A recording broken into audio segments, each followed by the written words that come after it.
Ինչ է իմաստահեն կարիերան։ Իմ համար ինքը որ դու հաճույք ստանաս քո գործից։ Թիվ ուրիշ բան է ցույց տալու, երբ որ մարդը աշխատում է, այդ ներգրավվածությունը, այդ իմաստի հետևից գնալը մինչև 30% է։ Հա, կոմունիկացիան մեր մասին չի, ինքը դիմացինի մասն է։ Դու ես պատասխանատու քո կարիերայի իրագործման, քո ինքդ ռեալիզացման համար եւ երբեմն դա ցավոտ է։ Օրինակ եղել են կազմակերպություններ, որտեղ որ պատին գրել ենք քաոս։ Մենք չգիտենք ինչին ենք պատրաստում ուսանողներին։ Լուր նստես пассив աթորի ու սպասես, որ քո կարիերան ինքն իրան իհայտ կգա կամ այդ մենթորը իր ոտքով կգա քեզ կդիմի, իսկ մա չի լինելու։ Սերնդային դիսկրիմինացիա չեն չի, բայց հատկապես այս նոր սերնդի մոտ տեսնում եմ, որ շատ հաճախ են փոխում աշխատանք։ Դու չես կարող ստվերում լինել կամ լռել կամ ինչա թե քեզ դիսկոմֆորտ է քո հաջողությունների մասին խոսելը, դու դա չխոսես։ Ոչ մեկին ոչ մի բան պարտավոր չի։ Հա։ Հատկապես կոմունիկացիայի աշխարհում։ Եթե ինչ-ինչ պատճառներով այս պահին այդ meaningful career չկա, հանգստացեք, մի խորացեք մի հատ, պանիկայի մի ենթարկվեք։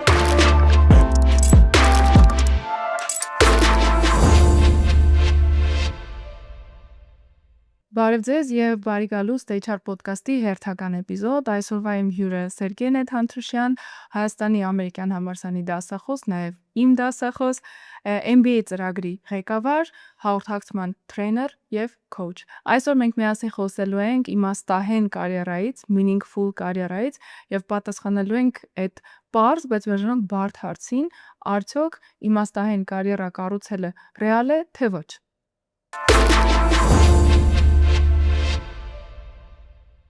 Պարոն Թանտրուշյան ջան, ո՞նց ես։ Լավ, Անի ջան, շատ մերսի որ կանչեցիդ ինձ վերջապես իմ խնդրելուց աղաչելուց հետո։ Դա ձևավ թե։ Չէ, թե վակարկային էր էլի։ Չէ, աստղերը տես դասավորվեցին, որ դուք այս ոդքասթի իմ սիրելի դասախոսը նոր եմ ասում story մեջ, որ վերադառնալու ենք ուսանողական environment-ին, ես լիքը հարցեր տալով, դու էլ sense մայոմասն բացատրելով։ Հաճույքով։ Okay, մի հատ թեման նորից ասենք մեր ունկնդիրների համար, ուզում ենք խոսենք այսօր իմաստահեն meaningful career-ից, կարիերայից, ինչի է ընտրեցիր ցանկի մեջ, որոնց Թանտրուշյան շատ տարբեր թեմաներ է ես առաջարկել։ Որովհետև ես աչքից չեմ ուզում աչքով տամ, բայց դա անում եմ։ Այդ meaningful career ես ունեմ, եւ միգուցե իմ փորձից էլ ինչ-որ բաներ պատմեմ։ Համել երևի որ ուսանողների հետ ամենօրյա աշխատանքը հենց կարիերայի կառուցման էտապին է։ Համել դրա համար, որ ինքը ինձ թվում է overrated է։ Այդ մոմենտն էլ կա։ Այդտեղից խոսանք, իմ համար անկեղծ ասած, չնայած որ ես HR-ի մենեջմենթի խաչմերուկում կանգնած մարդ եմ ու նաև գործատու եմ ինքս, ինձ համար երբեմն ինքը շատ fancy նարատիվ է, ասեն շատ կեղծ ու արդիական է։ Ուզում եմ մի հատ բան անենք, definition-ը, հա, այ ոնց կնկարագրես, ինչ բառերով define անենք, ինչա իմաստահեն կարիերան։ Իմ համար ինքը որ դու հաճույք ստանաս քո գործից, ոնց որ ես եմ դա անում։ Լավ։ Որ դու փոփոխություն ինչ որ անես նաև, այսինքն ոչ միայն քո մասին է, այդ բարևան նաև մյուսների մասին է։ Ընդ որում այստեղ շատ դժվար է էլի ոնց որ հասկանալ, որ տիպա այդ օգուտը դու տալիս ես, թե քո կարծիքով ես այդ օգուտը տալի։ Այսինքն դու լուծում ես գոյություն ունեցող խնդրեմ, թե դու լուծում ես խնդրեմ, որ գոյություն չունի ու դու ես ստեղծել այդ խնդրեմ։ Քեզ թվում է թե լուծում ես։ Հա, քեզ ու նաև քեզ թվում է թե լուծում ես, իսկ вообще վատ սցենարը, երբ որ նաև հələ պլյուս մի հատ է վատ ես լուծում։ Այդ։ Եվ երրորդ չափանիշը իմ այսինքն մեկը որ դու հաճույք ստանաս, մյուսը որ լուծես որոշակի խնդրեմ, եւ երրորդն է որ ինքը լինի ոնց որ consistent, հա, կայուն, քայլերի հերթականությամբ եւ ունենա project management-ից, հա, ունենա սկիզբ եւ ունենա վերջ։ Վերջ կարող է ունենալ, երբ որ դու արդեն պենսիայի դուրս գաս կամ չգիտեմ, մեռնես, այդ կարա լինի։ Կամ մեջտեղային վերջեր լինի։ Հայ ինչ որ milestone-ներ լինի եւ ինչ որ ուզում եմ ասեմ վեկտոր ունենա, որտեղ որ ինքը հստակ դու գիտես ինչ ես անում, այլ ոչ թե կես բառադի անում ես։ Իսկ միշտ ես որ գիտես։ Չէ։ Իհարկե ոչ, բայց հիմնականում այնա հուշ տալիս կարծում եմ առաջ բրդում, որ դու զբաղվում ես քո սիրած գործով։ Եվ եթե դա է, ուրեմն դու կիմանաս ուր ես գնում։ Դե այստեղ ինչ դիլեմա կա։ HR-ները շատ լավ է ստատիստիկան գիտեն, էլի, որ ընդհանուր առմամբ, դե որ ստատիստիկաներ ենք ասում, հիմնական նկատ ունենք ԱՄՆ կամ Եվրոպա, ցավոք։ Այս կողմի վրա մի քիչ ստատիստիկաներից թույլ ենք։ Աշխատակիցների ներգրավվածությունը ընդհանուր առմամբ միշև, engagement-ը միշև 30-35% է, ներգրավվածությունը դա ոչ միայն ուրախ աշխատակիցն է, դա ուրախ աշխատակից, ով որ հոգետանում նաև իր եւ ընկերության արդյունքի մասին, թե այդպես, նվիրված է նաև ընկերության կոնկրետ արդյունքները, որ ընկերությունը ունենա։ Հիմա մի կողմից է դա, մյուս կողմից ամեն հաջորդ հարցազրույցը ես իմ կարիերայում իմաստ եմ փնտրում, ես երկար եմ մտածում իմ կարիերայի վերաբերյալ, բայց թիվ ուրիշ բան է ցույց տալու, որ մարդը աշխատում է, այդ ներգրավվածությունը, այդ իմաստի հետևից գնալը մինչև 30% է։ Այս ինչ է, այս ինչ գեփ է։ Դա կոմունիկատորի խնդիրն է։ Ես կարծում եմ սա կոմունիկացիայի հարց է։ Մի քիչ կմանրամասնես, որովհետև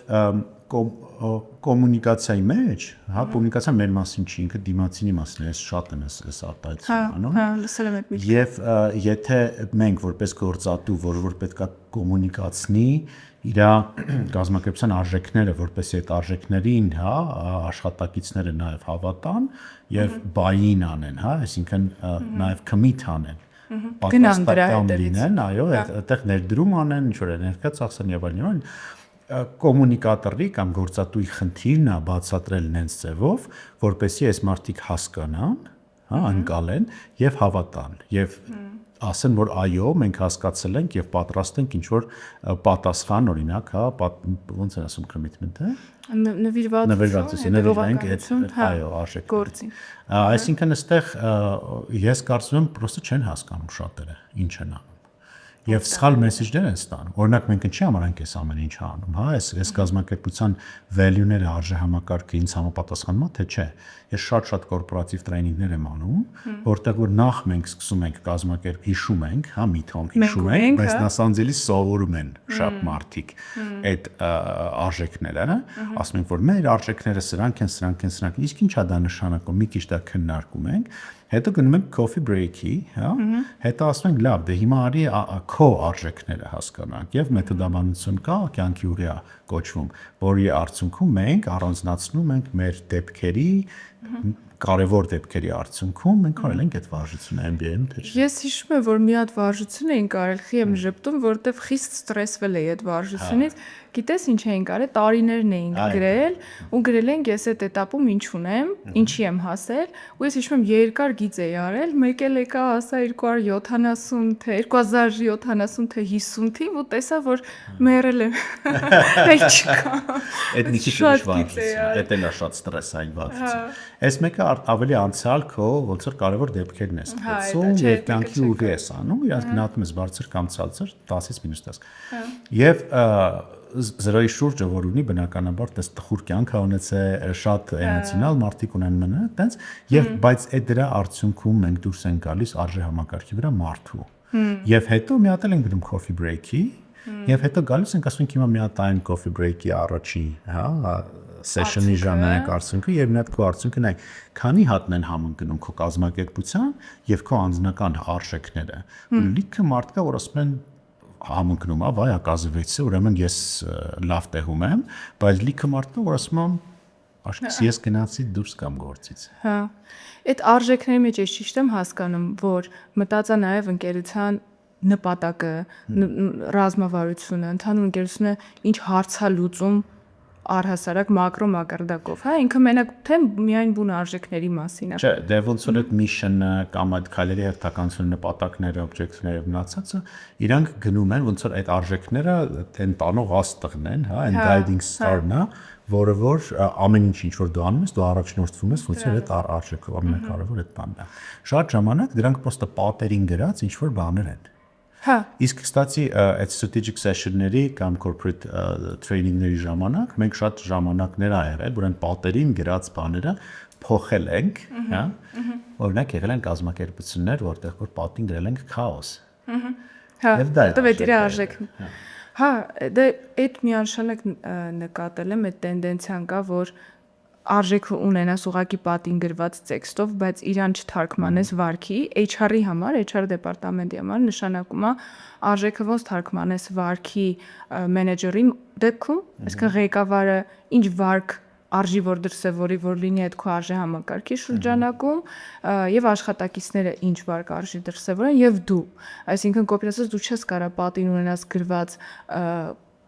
excellence, հա, excellence, բայց այդ excellence-ը հարցազրույցների ժամանակ չչափես, օրինակ։ Կամ pasrets դինի հարցազրույցներ ինքդ վարես։ Հա։ Օրինակ վերջին հարցնում ասենք where do you see yourself in 5 years? Ինչ 5 years։ Ես չգիտեմ ասենք news study ինչ ալն։ Հա, COVID-ից հետո вообще հնարավոր չէր հարցը պատասխանել։ Կամ weaknesses ու լուրջ դեմքով սպասում են, որ հեսա կասեն, որ իրենց ուժեղ կողմերը կներկայացնեն որպես թույլ կողմեր։ Այդ 15 տարի առաջվա, ասենք, չգիտեմ, ինչ հին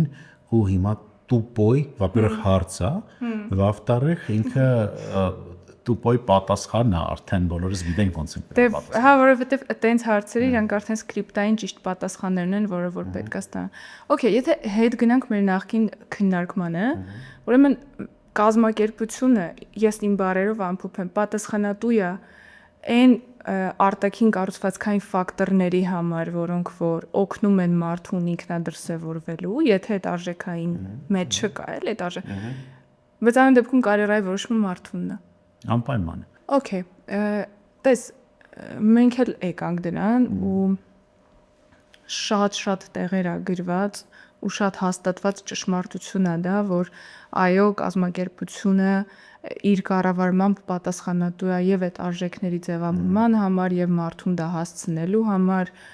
Էդգար Շեյն, եթե չեմ սխալվում, շվեյցարա-ամերիկացի տեսաբանա շատ է խոսացել մշակույթի մասին, ասես մի բարձր արտահայտություն, ասում եմ մշակույթը պրոստը այն է, ինչին մենեջմենթը ուշադրություն է դարձնում։ Զուտ էլի մի հատ այս իր դավթարների վերջում ինքը այդ նախադասությունը գրում է։ Okay, համաձայն եմ, բայց մի հատ դաժան իրականություն կա, երբ որ մարդը իր կարիերայի, իր անձնային աճի, իր մասնագիտական աճի պատասխանատվությունը տալիս է քեզ, որպես գործատու, որպես ղեկավար։ Այսինքն դու հայտնվում ես մի հատ սիտուացիայի մեջ, որ ինքը կամ արդյունք չունի, կամ երջանիկ չի աշխատանքում, կամ ոչ անի, ոչ,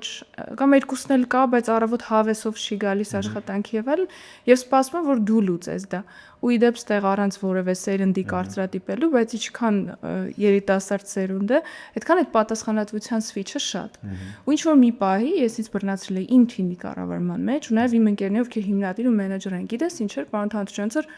babysitting։ Հա, այդ ծնողի կոստյում ինքը հագնում է եւ սկսում պատասխանատվություն կրել դիմացինի կարիերայի որոշումների համար։ Մանավանդ հատկապես երբ որ դիմացինը քո աչքի առաջ աստղ է։ Դու ռեալ տեսնում ես, որ դու ես մարդուն, հա, դու մարդուն տեսնես, որ դու կարաս իրան ինչ-որ կետի հասնես, դու անգիր ճանապարհները գիտես։ Ու շատ բարդ է այդտեղ գիտակցվածությունը առաջին հերթին քեզ համար, որ հանի ես ծնողի կոստյումը։ Դու ստեղ որոշում կայացնող չես, դու մենակ այդ ոնց որ ստրուկտուրալ հիմնակարերը ապահովողն ես։ Մարդը ինքը պետք է որոշում կայացնի իր կարիերայի վերաբերյալ։ Ես կուզենամ էլի այդ մենք հնչեցնենք, որ դու ես պատասխանատու քո կարիերայի իրագործման, քո ինքդիդ ռեալիզացման համար եւ երբեմն դա ցավոտ է։ Ճիշտ է։ Բայց միևնույն ժամանակ ես այնպես էլի համընկավ, որ մենք խոսում ենք ընկերներիս հետ մենտորի ինստիտուտի կարևորության մասին։ Այո։ Եվ ես ասացի, որ եթե ես ունենայի ուժեղ մենտոր, իսկ հիմա ես ունեմ, իդեպ մենտոր, որ շատ ինձ օգնում է ու ընդունում անեց ոնց որ ես կամ։ Դա Պաուլ Գաբրիելյանն է, որ օրինակ շատ խնդալ ձև ասում է, դե ես գիտեմ դու մոռանալու ես, նորմալ ես կգասեմ։ Այդ աստիճանը ընդունում ոնց որ։ Ասենք այդ մինուսը, բայց նաև ասենք մյուս պլյուսները շատ նորմալ գնահատ, այսինքն օբյեկտիվ գնահատական է, ինքը աշխատում է այն բանի հետ, առանց իմանալու միգուցե նույնիսկ ինչ որ ինքը ունի, հա։ Եվ ես մտածում եմ, եթե ես ունենայի մի քիչ ավելի շուտ մեկը, որը ոչ թե իդեպ կոուչինգի այդ մոտեցումը ինձ շատ խորթ է։ Եվ որ իսկ դու ինչ ես կարծում, իսկ դու ոնց ինչ որ սես վիճակներ, հա։ Չէ։ Երբեմն պետք է այս sense ես անում։ Հա, տենց։ Եվ եթե ես այդ մարդուն մի քիչ ավելի շուտ ունենայի իմ կարիերայում, ես միգուցե 3 հատ մագիստրական գոչում չէի ստանա հիմա։ Okay, հիմա հետ նայածք ասում լավ է 3 հատ մագիստրատուրան, հա, բայց ինքը գալիս էր ոչ թե նրանից, որ ես տենց ինչ որ շատ սուպեր գենիալնի դեմք եմ, այլ նրանից, որ պրոստը ես չգիտեի ես ինչ եմ ուզում։ Բայց դա լավ չէ քո սեփական որոշումը։ Մեր ժամանակներում այդքան ինֆորմացիոն հասանելիություն չկար, այդքան իվենթներ չկային, որ դու կարող ես գնալ, ասենք Սերգեյ Թանթուշյանին տեսնել, բարևել, հետո կոֆե խմել այդ իվենթի ժամանակ չկար այդ հնարավորությունը, ու նորմալ է, որ ավելի ավակ սերնդի մոտ դաժե չգիտակցված է այդ որոշումները, բայց հիմա կան։ Օրինակ ոսկե կանոն է, եթե դու գնում ես իվենթի, գոնե 3 կապ հետդ տար, 3 նոր կապ, ոչ թե գնա իվենթի լուր նստի, ուզում հասկանամ արդյոք էլի չենք գալիս նրան, որ այդ մարդու անձնական պատասխանատվությունն է, մենթոր գտնի, դիմի, փորփրի առնվազն, իսկ ոնց որ լուր նստես пассив աթորի ու սպասես, որ քո կարիերան ինքն իրան իհայտ կգա կամ այդ մենթորը իր ոտքով կգա քեզ կդիմի, իսկ մա չի լինելու։ Դե հա, ու ես երբ որ Ամերիկայում MBA-ս արեցի, մենք ունեինք շատ ուժեղ կարիերայի կենտրոն, որտեղ որ մեզ սովորացնում էին եւ 70% ուսանողների արտասահմանցիներ էին համալսարան, Brandeis համալսարանն եմ ասում։ Եվ հենց իր մասին էի ասում, երբ որ ասում էի, որ Brandeis-ը ինքը շատ լավ համալսարան է, բայց Harvard-ի եւ MIT կողքը, որտեղ որ նույն Boston-ում էի գտնվում, ինքը բրենդը մի քիչ ինձ օրինակ դժվարությամբ ես աշխատանք գտա։ Այդ նկատիվն է, որ բրենդը նաև կարևոր է, բայց Brandeis-ում կա շատ կայֆ կարիերայի կենտրոն եւ իրանք մեր հետ աշխատում են ռեզյումե գրելուց սկսած, մինչեւ ձեռքով բարևել, աչքերի մեջ նայել, ամերիկյան, հա, ոնց որ այդ սա ստանդարտներին համապատասխանել, ինչ small talk անել, իսկ մենք ինչ small talk, հա, ասենք, տենց շատ ամերիկյան բան է, որ հիմա արդեն դարձել է նորմա, բայց այդ ամենը մեզ մարմնի լեզվից սկսված, հա, սովորացնում էին։ Բայց ուզում ասեմ այն ժամանակ այո համաձայն եմ տենց բաներ չկային եւ այս ժամանակ երբ որ կա այդ ամեն ինչը նույնիսկ Հայաստանում գոնե ուսանողը պետքա մի քիչ զգոն լինի եւ բաց լինի դեպի դա։ Ու վերցնի այդ հնարավորությունները։ Ուզում ասեմ ոչ թե գաս իրան սովորացնես, այ գոնե այդ պատասխանատվությունը օրինակ այդ աչքերը բացի։ Տեսնի ինչ կա շուրջը։ Okay, եկանք քան խոսեցինք համալսարանից, կրթությունից եւ այլն, ես հայալեզու եւ Հայաստանի վերջին որևէ ոդկաստ չեմ հիշում, որևէ թեմայի, որի ընթացքում Հայաստանի կրթական ոլորտի բարելավումներից չխոսվի, թերություններից չխոսվի, ոնց որ չեմ ուզում բողոքենք, չնայած մենք հայերով հավաքված ենք, հայերեն ոդկասթը, չեմ ուզում բողոքենք։ Ուզում լուծումների լեզվով այստեղ խոսենք, իսկ թվում է դու լավագույն մարդկանցից մեկն ես, ով կկարողանա այստեղ լուծումային խոսել, նաև խնդրեմ պատմես մի քիչ AI-ի մասին, հա, դե պատմես որ մարդիկ իմանան էլի, իմ այս վստահությունը որտեղից է գալի, որ ես թվում է դու կունենաս այդ լուծման լեզուն, այ որքանով է կարևոր որակյալ կրթության եւ նաև կրթական միջավայրի դերը մարդու կարիերայի կառուցման մեջ։ Հիմա ամերիկյան համալսարանում MBA ծրագիր է, որ այս 1.5-2 տարի է արդեն ես եմ ղեկավարում, մենք շատ փոփոխել ենք եւ հարմարեցրել ենք լավ իմաստով աշխատանքային շուկայի սպասումներին եւ նաեւ հենց սպառողին, այսինքն այն պոտենցիալ ուսանողին, որին որ մենք ուզում ենք տեսնենք։ Մեզ մոտ հիմա կա պահանջ 2 տարվա աշխատանքային փորձի ավարտելուց հետո, որը որ շատ կոշտ պահանջ է։ Ինչի ենք մենք դա արել, որովհետև մենք հասկացել ենք, որ ուսանողները ուզում են տեսնեն փորձ, աշխատանքային փորձ եւ այդ փորձի վրա հիմնելով MBA իր բնույթով, հենց այնպեսի ծրագիր է, որտեղ որ դու ոչ թե նոր բան ես այդքան շատ սովորում, հա, այլ դու շատ լավ գիտես, որտեղ ինքդ ես ապրում։ Հա, այս այն փորձով կկիսվեմ միանշանակ, հա։ Բայց դու դասավորում ես, ճիշտ տեղերում ես դնում, այն ամեն ինչ ինչ որ քո փորձի, կյանքի ընթացքում եղել է քո ճանապարհին, ու դու հիմա այդ դրանց անուններն ես դնում, դրա кейսերն ես կարդում։ Երկրորդ բանը ինչ որ մենք արեցինք, այսինքն դա կար, իրականում մենք դա չարեցինք, բայց հիմա շատ ավելի հստակ է, այո, եւ ինտերվյուների ժամանակ մենք դրա մասին խոսում ենք, ասում ենք, որ ինչ եք դուք ավելացնելու քննարկման, դուք պետք է այսպես ասած լավ քաղաքացի լինեք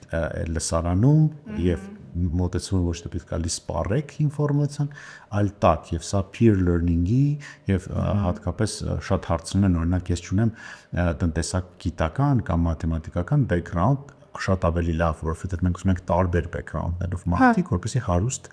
ունենան քննարկում։ Երկրորդ բանը, որ մենք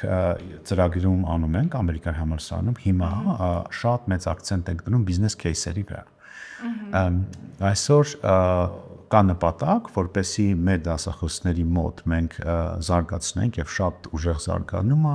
այդ թվում նաեւ Քասարջյան Foundation-ի կողմից իրանք ունեն գրանտային ծրագիր,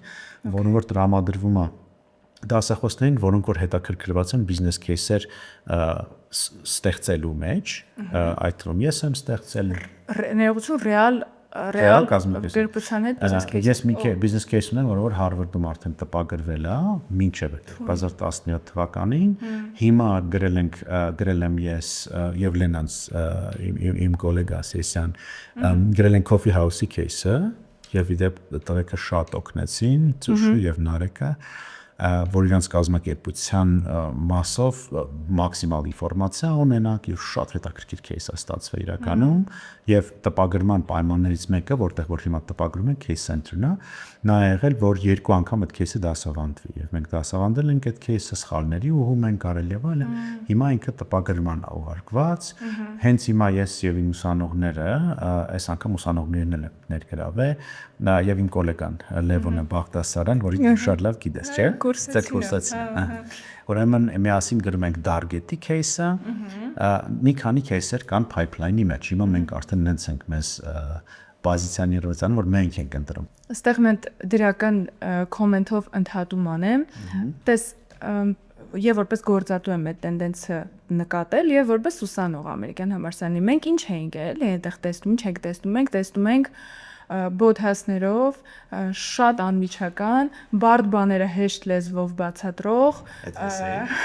կարաս դու լինես հանգիստ այդ կերպարի տակ ու ասենք սուրճի բաժակը ձեռքին եկած հավես դասախոս, ով որ ում հետ մենք միասին ուսումնասիրում ենք տարբեր միջազգային ընկերություններ, кейսեր, իրանց մենեջմենթ, իրանց լիդերություն, իրենց կայացրած որոշումները։ Հետո դուրս ենք գալիս եւ հայտնվում հայաստանյան իրականության մեջ, չեմ ասում բոլորը, բայց մի շերտ իրականության մեջ, որ տոտալ այն չի, ինչ որ մենք այնտեղ տեսել ենք, ու այդ ուսանողի մոտ առնվազն շոկ է, որովհետև ինքը այդ չի տեսել, այդ փոխհարաբերությունները չի տեսել, այդ կարծվածքը չի տեսել, հա, եւ ուսումնական եւ աշխատանքային։ Այստեղ ես ինչ-որ gap տեսնում էի ամեն դեպքում մեր միջազգային ամերիկյան հավես ուսուցման ու Հայաստանի աշխատաշուկա իրականության մեջ։ Ճիշտ եմ հիմա հասկանում, որ այս հայկական հայ բիզնեսների քեզեր ուսումնասիրել նաեւ որոշակիորեն այդ հարցն է լուծում, մոտեցնում է ավելի իրար համալսարան ու աշխատաշուկան։ Բայց նաեւ մի հատ էլ մոմենտ կա, բացի նրանից, որ ավելի ճիշտ սպասումներով են դուրս գալիս ուսանողները, թե ինչ են տեսնելու, որտեղ դրա кейսը, հա, իհարկե շատ տենց լավ ինքը ցուցանիշ չի այդ кейսը, որտեղ ամեն դեպքում հաջողակ կամ արժանացած кейս գրելու կազմակերպությունը кейս են յանք։ Բայց միևնույն ժամանակ այստեղ ուրիշ հարց ենք մենք լուծում այդ հայկական տեղական кейսերով, որ մենք ավելի հեշտ ենք այդ իդենտիֆիկացիան кейսի հերոսների, որտեղ իրանք հայ պրոտագոնիստներ են, кейսի կազմակերպության եւ ուսանողի միջև ապահովում, որովհետեւ երբ որ դու ասում ես Walmart կամ ասում ես IKEA կամ ասում ես ինչ որ տենց ամերիկյան կազմակերպություն, նույնիսկ Coca-Cola եթե ասում ես, Հայաստանի Coca-Cola-ն ուրիշ է, այնտեղի Coca-Cola-ն ուրիշ է, եւ իրանք ոնց որ այդ Walmart-ում չեն եղել երբեք, այդ IKEA-ում չեն եղել կամ մեր Coca-ա եղել, եւ դից բայց բռնա Coffee House-ի վերաբերյալ բոլոր ունեն իրենց կարծիքը, եւ են կիսել իրենց experience-ը։ Աշխատակցինը տեսնում են ռեալ իր դիմաց կանգնած։ Հա, ավելի մոտիվացնող է ինձ թվում է։ Ոնց խոսում ենք անդադ գայսենք հաղորդակցման կոմունիկացիայի բնականաբար չի ուզենա այս թեման բաց թողենք։ Այս վերջերս LinkedIn-ում մի հրապարակում էի արել, զգացի շատ կպավել, շատ մեծ էր view-երը, սկսվում էր հետևել արտահայտությամբ ես ամաչկոտ եմ։ Ու ամբողջ հրապարակումը նրա վերաբերյալ էր, որ դու կարող ես լինել ինտրովերտագույն մարդ քո կյանքում,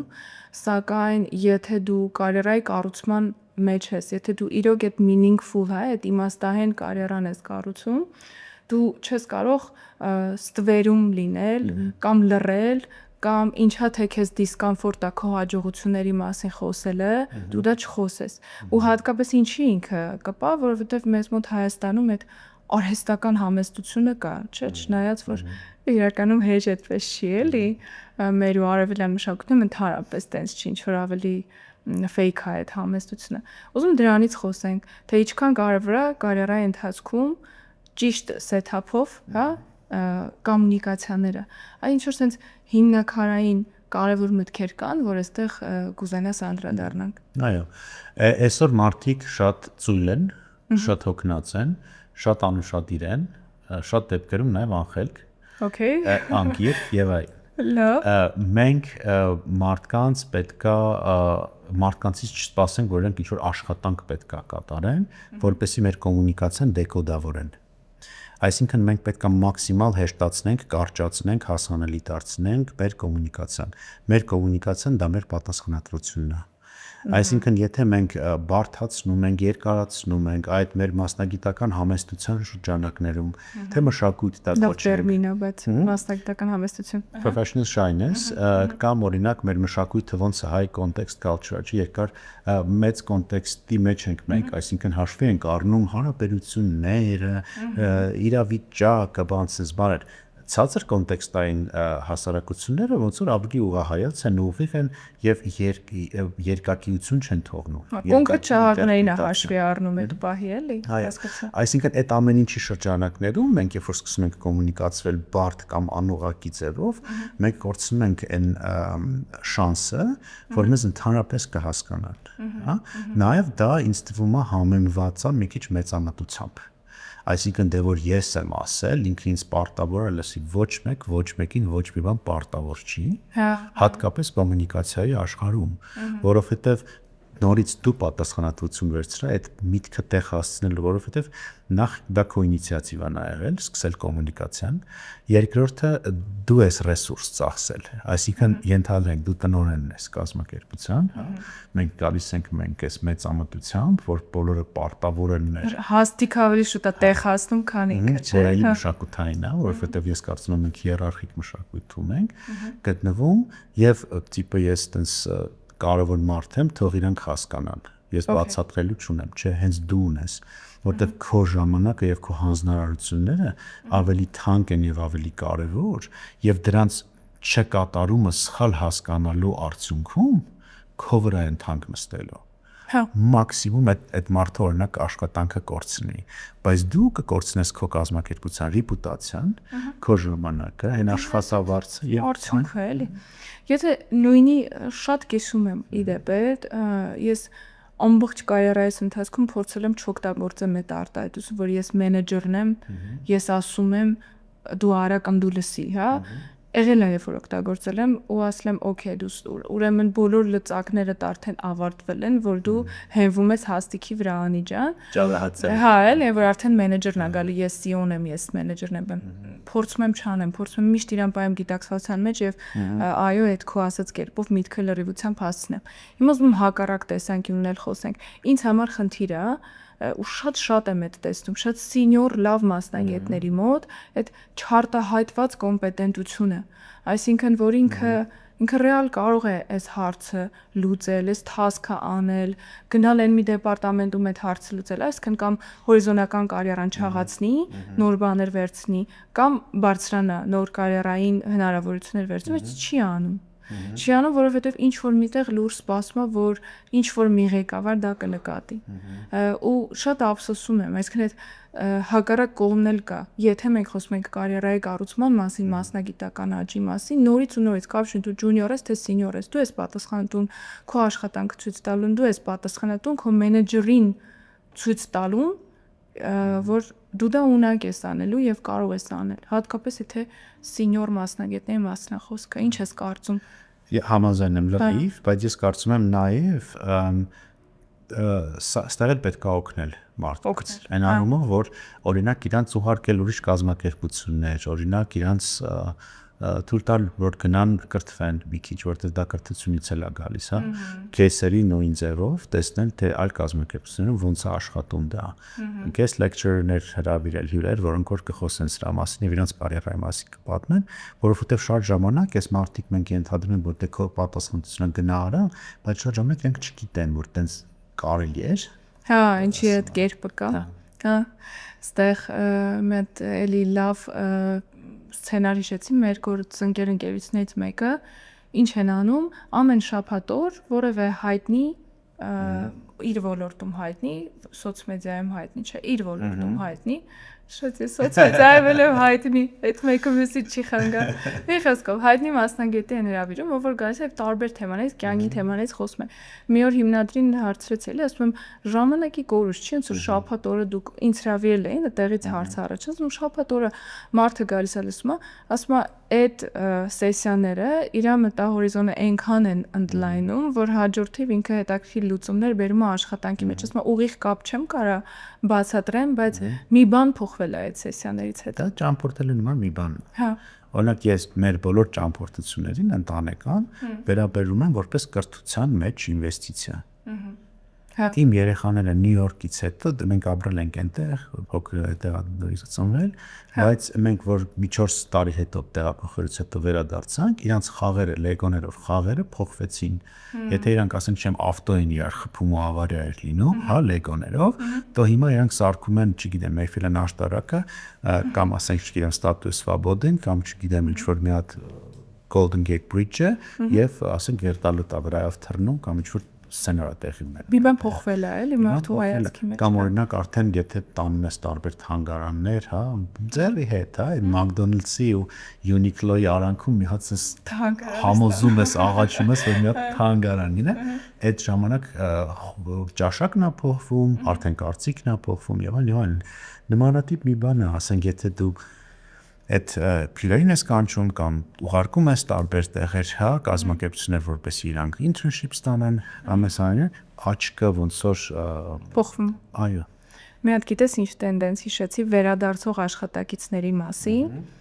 Դե հայաստանյան մշակույթում կա չէ՞ որ մարդ գործ դուրս է գալիս, հենց իր նկարը կարմիր խաչով դռան վրա կպցնորել, հետ չգատում եք, բոլորը տես իվան կա։ Դավաճանեց մեծ։ Ես միշտ խոսում եմ դրա մասին, որ մի այրեք կամուրջները դուրս եկող աշխատակիցների հետ, որովհետև հետ եկածած աշխատակիցը Okay, կան այստեղ ցախումներ, հետ է գալի 2 ամիս հետո էլի դուրս է գալի, դե այդ քեյզերի մասին չէ, բայց եթե հետ է գալի ու մնում է, լիքը վերարժևորված է, ինքը հետ գալի։ Համել գնացել ինքը արդեն ուրիշ մի հատ միջավայր է տեսել, ուրիշ սեթափ է տեսել, ու այդ իրան հնարավորություն է տվել նոր հայացք ձևավորի ընկերության նկատմամբ։ Ես որպես HR նատ ես էլ հարց։ Հա։ Դու ոնց ես վերաբերվում այդ մոտեցմանը, որը որ էլի նորից, հա, սերնդային դիսկրիմինացիա չհնչի, բայց հատկապես նոր սերնդի մոտ տեսնում եմ որ շատ հաճախ են փոխում աշխատանքը քո համար որպես HR դա red flag է ռեզյումեի վրա որ ասենք չեմ տարին մեկ կամ գործափոխել ես տենց եթե ապաներ չեմ ունենում ինձ այդ հարց ուսանողներս էլ մի անգամ տվեցին տրեյնինգի սրա ասում ամեն մարդ ինքը ինդիվիդուալ կարիերա է red flag է բայց պրամ red flag Այն առումով որ գնաս դեղին ֆլագ է, հա, գնաս հարցնես, որտեվ կարող է ինքը իրոք ամեն անգամ շատ շոշափելի պատճառ է ունեցել աշխատանքը փոխելու։ Կամ դրա մյուսն էլ կա, որ ասում են, եթե նախորդ գործատուի հետ կոնֆլիկտ է ունեցում, ստեղ էլ կունենա։ Որ չես կարող ասես, էլի, այդ լրիվ տարբեր քիմիաներ են։ Որ հա ֆլագ է, բայց ոչ թե ֆլագ է, որ սա էս մարդու ռեզումեն էլ չենք դիտարկում կամ իրան չենք դիտարկում, այլ մի հատ այդ հարցը իրան տաս։ Ամեն անգամ հասկանաս ինքը ինչ է փնտրում եւ այդ ոնց որ միջավայրային ինչ ֆակտորներ են բերել հաջողության եւ միջավայրային ինչ ֆակտորներ են բերել անհաջողության։ Կոպիտ ասած, եթե ինքը օրինակ փախել է ավտորիտար մենեջմենթից, իսկ դու գիտես, որ ինքը ստեղ գալու է ավտորիտար ու կես մենեջմենթի տակ աշխատի, արդեն կարես ենթադրես, որ քո մոտից էլ դուրս կգա, էլի, եթե ասես բարձեցված։ Բայց այդ տենց ընդհանրական ասեմ, երևի եթե ապաներ չկան, ամեն ինչ կախված է մարդուց ու կարիերայից։ Եթե մենք վերադառնանք այդ թեմայի, ես ճիշտ հասկացա, որ քո ընկերության ներսում քո կարիերայի կառուցման, այո, պատասխանատուն քո ջանքը, քո կոմպետենցիան վիզուալ երևացնելու պատասխանատուն դու ես, Սակայն իր հերթին կազմակերպությունը ունի պատասխանատվություն դա հնարավոր դարձնել տարբեր կերպերով։ Կարծում եմ տենց։ Okay. Վերջին տենց ինչ-որ տենց reality check անենք իրար հետ էս վերջի կտորում։ Ես ինչքան է, պարոն Թանտուշյան, 2009 թվականից ես բոլոր շաբաթները ներառյալ աշխատել եմ ու այդ ընթացքում միշտ ունեցել եմ 2 գործ առնվազն, էլի կամ դասախոսություն կամ աշխատանք տրեյնինգներ, հիմա 3-ն էլ իրանք, չգիտեմ ոնց եմ հասցնում։ Ու իմ կարիերայի ընթացքում լիքը անգամներ եղել է, որ բացարձակ unmeaningful է եղել ամեն ինչ, անիմաստային է եղել։ Բայց եկել կանգնել եմ այն կարծիքին, որ չես կարա դու անընդհատ ունենաս իմաստային կարիերա, դու չես կարա, հնարավոր չի ամեն առավոտ տենց կինոշնի մոտիվացված գաս աշխատանքի։ Կարիերայի կառուցումը այդ նաև այդ down ժամանակները հաղթահարելու մասին է։ Իմաստը գտնելը երբեմն այդ իմաստը ահա որ երկար ժամանակ կորցրած ունենալու մասին է։ Ուզում քո հայացքը, հələ համարձանական իներցիան է։ Ուզում քո հայացքը սրան վերջո այդ իմաստային meaningful career-ը ռեալ է թե ոչ, ինքը շարունակական է թե ոչ, ու ինչ անի մարդը, եթե հենց հիմա այդ կարիերայի որոշման մեջ է, հետապում է։ Ես ստեղ կարամ պատասխանեմ հետևյալ ձևով, ճիշտ պատասխան եւ իմ պատասխանը, հա։ Իմ պատասխանը։ Մեր վերջի քննարկույց հետո վախում եմ ասեմ, ասա պարոն Թաթուշյան, բայց լավ, ասա կկտրենք։ Իմ պատասխանը այնա, որ ճիշտ է նա ինչ որ դες ասում, այսինքն պետք է ընդունել, որ միշտ կլինեն սև կամ ցածր կետեր կամ սև գծեր կամ տենց եւ պետքա չհուսահատվել, անընդհատ չփոխել, շատ գիտեմ տենց մարդկանց կրթության մեջ, որոնք որ 1000 անգամ փոխում են հայ իրանց մասնագիտական կրթությունը, համալսարանները, մասնագիտությունը ապակա տենց կամ չեմ հարմարվում ես կազմակերպությունում գնում եմ, այն կազմակերպություն բան, միգուցե մի քիչ դիմանաս, միգուցե մի քիչ ինքդ քո վրա աշխատես եւ դա կհաղթահարվի։ Ձևերից մեկը իդեպ կարա լինի նաեւ ինչ որ տենց հոբի գտնելը կամ հետաքրքրություն գտնելը աշխատանքից դուրս նաեւ, որպեսզի գոնե մի քիչ դիմանաս այդ հələ որ անհասկանալի կարիերայի ուղին։ Օրինակ դա կարող է լինի տրանսֆորմացիոն ինչ որ մի հատ կրթական ծրագիր, որ շատ կան այսօր, հա, գնաս մի հատ կարճ կուրս անես, գնաս նույն MBA անես, գնաս մի հատ ինչ-որ տրեյնինգի, որը որ լրիվ քո ոլորտից չի, օրինակ ես հիմա վաղը 3 գիշերը թռնում եմ Դանիա, Lego-ի գործարան, Lego-ի հյուրանոցում եմ մնալու եւ սովորել եմ Lego-ներից բիզնես մոդելներ կառուցել եւ ֆասիլիտացիա անել այդ տրեյնինգը։ Հա, ինչ-որ շատ Դες ինքը հենց բանի, հա, կամ օրինակ CELAN, Central Eurasian Leadership Alliance կա, այդպիսի մի հատ, որտեղ որ ես մասնակցել եմ, իսկ հիմա դասավանդում եմ,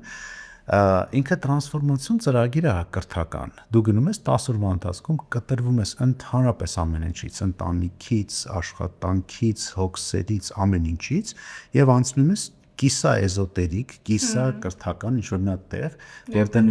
վիզուալիզացիա ես անում, այո, բայց հետո երեկոներն էլ բավականին դժվար են լյարդի համար, որովհետև դա սոցիալական շատ մեծ կոմպոնենտ կա շփումների, որ դու պրոստը ես օրինակ չէի դիմանում շատ ժամանակ, օրինակ ընդ այնպես վարժություններ ես անում, որտեղ որ դու վիզուալիզացնում ես քո մահը, եւ ես պիտի մտեից էի բերել այդ վարժությունը, հա, ու քո մահախոսականն ես գրում, ու տենց ինչ-որ բաներ ես անում, հա, կրուգ ես անում, նոմերով ու քո անունն է գրած, քո ծննդյան թիվն է գրած, ու ինչ-որ սես, հա, ու ինչ-որ մեկին պատմում ես, թե բա ինչ ափսոս է, որ ես մեռա, ու դու գիտես, որ ես էս մարդ էի, բան սենց։ Դες նման տիպ ծրագրեր կան շատ հետաքրքիր, կրթական, մարաֆոն վազեք վերջով հին ու բարի, վասենք այդ փախուստայիքդ քեզանից, չէ՞, տենց։ Սա ճիշտ պատասխանն է, որը որ իմ մասին չի, որովհետև իմ պատասխանը այն է, որ այդ meaningful career-ը հնարավոր է, որովհետև ես դա ունեմ։ Հա։ Հիմա Ո՞ք քո ներքին հայացքով դու գտել ես, որ դա հնարավոր է։ Գիտես, հա, էլի, ոնց որ եւ օրինակ ամուսնությունները հիմնականում դժբախտ են, բայց ես դրա մեջ չեմ կարող այդ խոսակցության մեջ մասնակցեմ, որովհետև փառք Աստծո իմ ամուսնությունը։ Դու երջանիկ ես քո ամուսնության։ Երջանիկ է ու կայֆ է։ Նույն ձևի իմ կարիերան շատ կայֆն է։ То есть ես գնում եմ, կարդում եմ տրեյնինգներ, կարդում եմ դասախոսություններ եւ անկեղծորեն ամեն անգամ զարմանում, որ ինձ մոտ է փող է տալի դրա համար, հասկանա՞մ, այլ Որտեղ անես ինչ-որ քո բնական սրտից եկողն է։ Հենց որ հնարավոր է, պետք է դրան ձգտել, բայց եթե ինչ-ինչ պատճառներով այս պահին այդ meaningful career-ը չկա, հանգստացեք, մի խորացեք մի հատ, պանիկայի մի ենթարկվեք։ Այդ կստացի գավառը նաև ինչ որ մեր մեծամտությունն է այս պակալին, որ ես պետք է mental health, emotional support animals կենամ անապետ հանգստացեք and work-life balance։ Просто քո work-ը պետք է լինի քո life-ը եւ life-ը work-ը so կայֆ կլինի ամեն ինչ։ Կամ work balance անես, կամ life balance անես։ Հասկացա։ Իսկ այդ down ժամանակները կլինեն, նորմալ է, դրանց հետ երբեմն արժի ոչ ստանդարտ լուծումներ մտածել, առնվազն հանգստանալու կամ հայացք փոխելու տեսանկյունից։ Իսկ meaningful career-ն էլ իմաստահեն կարիերան հնարավոր է։ Հնարավոր։ Okay, merci շատ, պարոն Թանտուշյան ջան, կա ինչ-որ մի հատ միտք, որ սենց կուզենայիր, որ հնչեր էս ոդկասթի ժամանակ, բայց չասեցինք։ Չէ, ես լավ խոսացինք, ես նորից ուզում եմ ասեմ, որ հաղորդակցությունը ինքը այն մրցակցային առավելությունը կարա լինի լավ պրոֆեսիոնալի, լավ երկու պրոֆեսիոնալների մեջ։ Մեկը լավ կոմունիկացիայով, իսկ մյուսը չէ, այն լավ կոմունիկացիայով կարծում եմ կարիերայի աճ շատ ավելի շատ կունենա։ Հետևաբար ես կարծում եմ, որ փափուկ հմտությունները, soft skill-երը այսօր այո գնահատվում են շատ ավելի, հա, բայց ես մտածում եմ, որ մենք այսօրվա պրոֆեսիոնալներին պետքա այլ ավելի շատ համոզենք, որ հենց փափուկ կրթությունների վրա էլ ակցենտը դնեն։ Հա, այո, մանավանդ HR-ները բոլորը կհամաձայնեն այդ մտքի հետ։ Ավարտեմ մերսիով, ուզում եմ համ քեզ ասեմ մերսի, որպես իմ դասախոս, հենց մեկը այն ռեակցիայի համար, որ հենց լսում ենք Սերգեյ Թանդուշյան, սենց մի անգամ շփիտ է գալիս մեր դեմքին, համ էլ MBA-ի համար, ինձ որ ասում էին, ես գնացել MBA անելու, ես հարցի պատասխանը, երբ որ ընդունվեցի, չունեի, ու հետո արդեն երբ որ ավարտեցի, ես հասկացա, որ MBA-ը բոլոր այն գիտելիքները, որ քեզ տրամադրում է, կյանքում չես գնա, էլի դու քեզանով հաշվապահություն սովորես, չես ունենա այդ ժամանակը։ Բայց բացի որ բոլոր այն գիտելիքները, որ ստանում ես, այն network-ը, որ ստանում ես, դրանից հետո մի հատ ներքին ինքնավստահություն է տալիս, որ այդ հնարավոր է։ Ես եթե MBA չանեի, ես կյանքում Մագնուսը չէի սկսի։ Հա, ուստի մերսի եւ MBA-ի համար, եւ AUA-ի համար, եւ պրոստը հրաշք դասախոս լինելու համար։ Merci, քեզ շատ շնորհակալություն, որ հավերեցիր, sense приятный խոսքերի համար։ Okay. Հաստատ շատ ուրախ եմ, որ ունեմ կնոման գոլեգա, իսկ ուսանողը մենք ոնց սկզբում պայմանավորվեցինք, որ խոսում ենք դույով եւ որոնն է։ Բայց իմ իներցիաները գալիս էր։ Մերսի, ձեզ լավ եկեք։ Քեզ լավ եկեք։ Merci, ակիջե։